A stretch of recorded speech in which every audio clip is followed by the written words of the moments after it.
Payment మీది, ఆ బాధ్యత మాది. వెంటనే ఈ నెంబర్కి కాల్ చేయండి. నమస్తే, వెల్కమ్ టు మనం టీవీ. నా పేరు Vali. Janasena party Polavaram MLA Chirri Balaraju car మీద దాడి జరిగింది. అర్ధరాత్రి దుండగులు కారు అద్దాలు ధ్వంసం చేశారు. రాళ్లతో కొట్టడంతో కారు అద్దాలు ధ్వంసమయ్యాయి. సో ఈ దాడి ఎవరు చేశారన్న విషయానికి సంబంధించి ప్రస్తుతం దర్యాప్తు జరుగుతోంది. ఆ కారులో ఎమ్మెల్యే బాలరాజు గారు లేకపోవడంతో ఆయనకి ప్రమాదం తప్పిందని చెప్పాలి. సో ముందుగా కేసు నమోదు చేశారు. ఎవరు దాడి చేసి ఉంటారు, దీని వెనకాల ఎవరి కుట్ర ఉందనేది కోణంలో దర్యాప్తు చేస్తున్నారు పోలీసులు. ముఖ్యంగా కొద్ది గంటల ముందే చిర్రి బాలరాజు గారు పోలవరం నియోజకవర్గంలో ప్రభుత్వ ఆఫీసుల్లో అధికారులు పనితీరు ఏ విధంగా ఉంది అన్న విషయానికి సంబంధించి పలు కార్యాలయాలు తిరిగి, అంటే ఒక సామాన్య ప్రజల్లాగానే ఆయన కూడా ఒక సామాన్యుడిలాగానే క్యూలో వెళ్ళి అక్కడ ప్రభుత్వ ఆఫీసుల్లో ఏ విధంగా పనులు చేస్తున్నారో ప్రత్యక్షంగా చూశారు చిర్రి బాలరాజు. కొంతమంది అధికారులు అక్కడ సరిగా పని చేయకుండా, పని పట్ల కొంత నిర్లక్ష్యం వహిస్తూ అక్కడ పబ్జీలు ఆడుకుంటూ మొబైల్ ఫోన్లతో ఆడుకుంటున్న విషయాన్ని ఆయన గమనించి ఆయన సీరియస్ కూడా అయ్యారు. ఇట్లా నియోజకవర్గంలో పలు ప్రభుత్వ ఆఫీసుల్లో కూడా తిరుగుతూ సామాన్య ప్రజలు ఎన్నో సమస్యలతో వస్తూ ఉంటారు.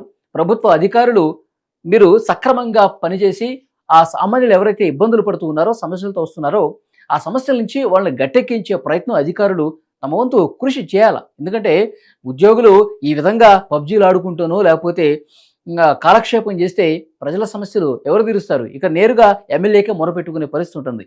సో అధికారులందరూ కూడా ప్రజల సమస్యల్ని వెంటనే వేగంగా పరిష్కరించేందుకు ఎలాంటి చర్యలు తీసుకోవాలో అవన్నీ కూడా సక్రమంగా చేయాలన్న ఉద్దేశంతో ఆయన అధికారుల్లో ఒక బాధ్యతాయుతాన్ని తీసుకురావడానికి చిర్రి బాలరాజు గారు నియోజకవర్గంలో కొన్ని ప్రభుత్వ ఆసుపత్రుల్లో వెళ్ళి తిరిగారు. ఎవరైతే పని చేయట్లేదో వాళ్ళకి క్లాస్ బీకిన పరిస్థితి కూడా ఉంది.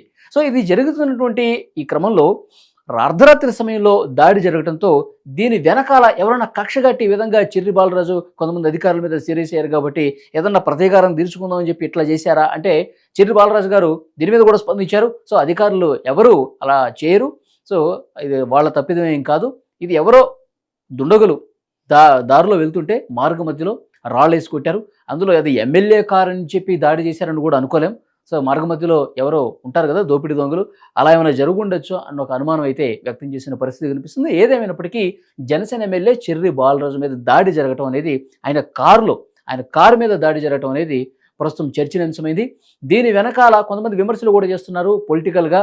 సో చిర్రి బాలరాజు గారు పోలవరంలో గెలవటం మీద ప్రత్యర్థులు ఎవరైతే ఉన్నారో, అది వైసీపీ వాళ్ళ ఇంకెవరో కావచ్చు, ప్రత్యర్థులు చేసినటువంటి పనే, ప్రత్యర్థి రాజకీయ పార్టీ చేసినటువంటి గూండాల పనే ఇదే అని చెప్పి కొంతమంది విమర్శలు చేస్తున్నారు.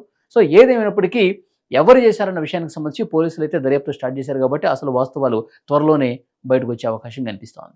మీ బంగారం బ్యాంకులో ఇతర ప్రైవేటు సంస్థల్లో ఉన్న విడిపించి కొనబడను. కొమ్మూరి గోల్డ్, ఆంధ్ర మరియు తెలంగాణ.